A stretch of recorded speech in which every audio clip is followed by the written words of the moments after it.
আজ তোমাদের আমি পালং শাকের সবজি কি করে রান্না করি সেটাই তোমাদের আজকে দেখাবো। তো তার আগে বলে নিই, নমস্কার, আমি অস্মিতা, ওয়েস্ট বেঙ্গল থেকে।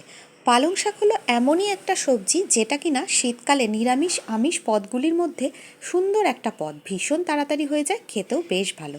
কি বলো বন্ধুরা, তোমরা কে কে পালং শাক খেতে পছন্দ করো আর কে কে পছন্দ করো না সবই আমাকে কমেন্টে জানিও বন্ধুরা, কেমন? তাহলে শুরু করি।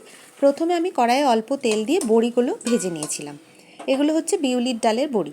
এটা ভেজে নিয়েছিলাম, ভেজে তুলে নিয়েছিলাম। তারপর সেই তেলেই আমি কয়েকটা রসুন ফোড়ন দিয়ে দিয়েছিলাম। তোমরা যদি নিরামিষভাবে করতে চাও রসুনটাকে স্কিপ করতে পারো, সেক্ষেত্রে শুধু কালো জিরে আর অল্প একটু পাঁচ ফোড়ন দিও, সাথে একটা শুকনো লঙ্কাও দিতে পারো।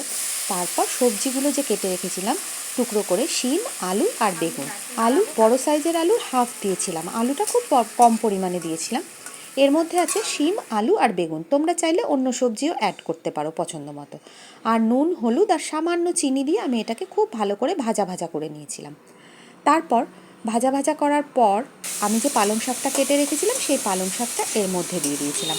আমি কিন্তু পালং শাকটা খুব জিরি করে কাটিনি, দেখো একটু বড় বড় টুকরো টুকরো করে কেটেছিলাম। এই দেখো, পালং শাক কাটা খুবই সহজ। তো পালং শাকটা দিয়ে ওই সবজিগুলোর সাথে আমি খুব ভালো করে মিশিয়ে ভাজা ভাজা করেছিলাম কিছুক্ষণ। তারপর দেখা যায় যে শাকের থেকে কিছুটা জল বেরোয়, তাই না বলো বন্ধুরা? যে কোনো শাক থেকেই তো কিছুটা জল বেরোয়। সেই জলটা আমি হাই ফ্লেম করে ভালো করে শুকিয়ে নিয়েছিলাম।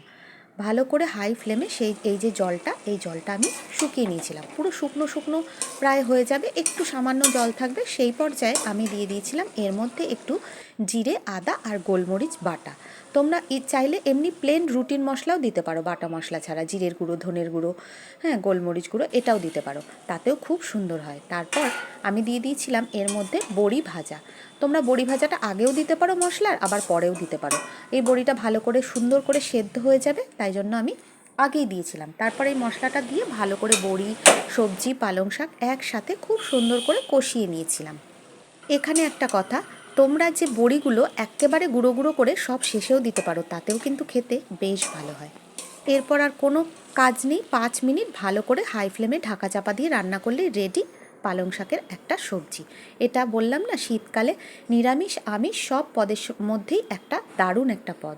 তোমরা কে কে পালং শাক খেতে ভালোবাসো এরম করে আমাকে জানিও কিন্তু। আর ভিডিওটা কেমন লাগলো একটা কমেন্টে জানিয়ে যেও কিন্তু।